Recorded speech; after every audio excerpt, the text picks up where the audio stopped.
اردو کے نامور ادیب افسانہ نگار اور ناصر اشفاق احمد نے اپنی مشہور کتاب زاویہ میں ایک بہروپیے کا پر لطف اور سبق آموز قصہ رقم کیا ہے جو پڑھنے سے تعلق رکھتا ہے۔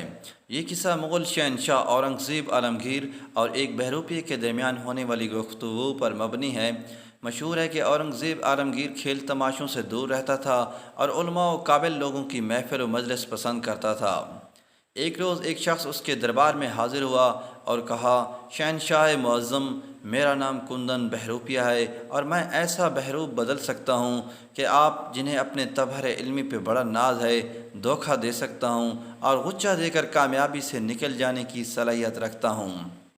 اورنگزیب عالمگیر اس کا دعویٰ نظر انداز کرتے ہوئے کہا کہ یہ تضییع اوقات ہے، میں تو شکار کو بھی کار بیکار سمجھتا ہوں۔ اس شخص نے اصرار کیا، شہنشاہ معظم کی دانش کا جواب نہیں، لیکن آزمانے کو صحیح، میں موقع دیکھ کر بھیس بدلوں گا اور آپ مجھے نہ پہچان سکے تو 500 روپے عنایت کر دیجیے گا۔ بادشاہ نے اس کا دل رکھنے کو بات مان لی، وہ شخص دربار سے چلا گیا۔ اس بات کو سال ہی گزرا تھا جب اورنگزیب عالمگیر نے مرہٹوں پر حملہ کیا۔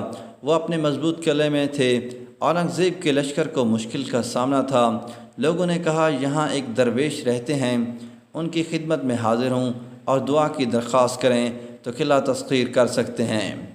اورنگزیب عالمگیر نے بزرگ کی خدمت میں حاضری کا فیصلہ کیا۔ اس نے فقیر کو اپنی آمد کا مقصد بتایا اور اپنا مدعا اس کے سامنے رکھا تو فقیر نے کہا، اگر اس کا لشکر پرسوں بعد نماز ظہر حملہ کرے تو کامیابی نصیب ہوگی۔ اورنگزیب نے ایسا ہی کیا اور قلعہ فتح ہو گیا۔ فوج کو معلوم تھا کہ وہ بزرگ کی دعا لے کر لوٹا ہے اور انہی کے کہنے پر پوری قوت سے حملہ کرنے کے لیے یہ دن اور وقت چنا گیا ہے۔ یہی وجہ تھی کہ بادشاہ کی فوج جوش و ولولے سے بھری ہوئی تھی اور ان کے ارادے مضبوط تھے۔ فتح کے بعد بادشاہ اس فقیر کے پاس گیا اور بڑی جاگیر اور امارات اس کے نام کرنا چاہیں۔ فقیر نے انکار کر دیا۔ اورنگزیب نے بڑا زور لگایا لیکن وہ نہیں مانا اور بادشاہ مایوس ہو کے واپس آ گیا۔ چند روز بعد وہی فقیر بادشاہ کے دربار میں آیا تو شہنشاہ نے کہا، حضور آپ یہاں کیوں تشریف لائے؟ مجھے حکم دے دیتے، میں آپ کی خدمت میں حاضر ہوتا۔ فقیر نے کہا، نہیں شہنشاہ معظم، آپ نے مجھے پہچانا نہیں، میں کندن بہروپیہ ہوں، میرے 500 روپے مجھے عنایت فرمائیں۔ اس کے ہونٹوں پر مسکراہٹ تھی۔ بادشاہ کو یاد آ گیا، یہی وہی آدمی ہے جو اس کے دربار میں پہلے بھی آیا تھا۔ اورنگزیب نے کہا، مجھے 500 روپے دینے میں کوئی اعتراض نہیں ہے، میں آپ سے یہ پوچھتا ہوں، جب میں نے آپ کے نام اتنی زمین اور امارات دینا چاہی تو انکار کیوں کیا؟ آپ تو بہت عیش سے رہ سکتے تھے، یہ 500 روپیہ تو اس کے آگے کچھ بھی نہیں۔ کندن بہروپی نے کہا، حضور بات یہ ہے کہ میں نے جن لوگوں کا روپ دھارا تھا ان کی عزت مقصود تھی، وہ سچے لوگ ہیں، ہم جھوٹے، یہ میں نہیں کر سکتا کہ روپ سچوں کا دھاروں اور پھر بے ایمانی بھی کروں۔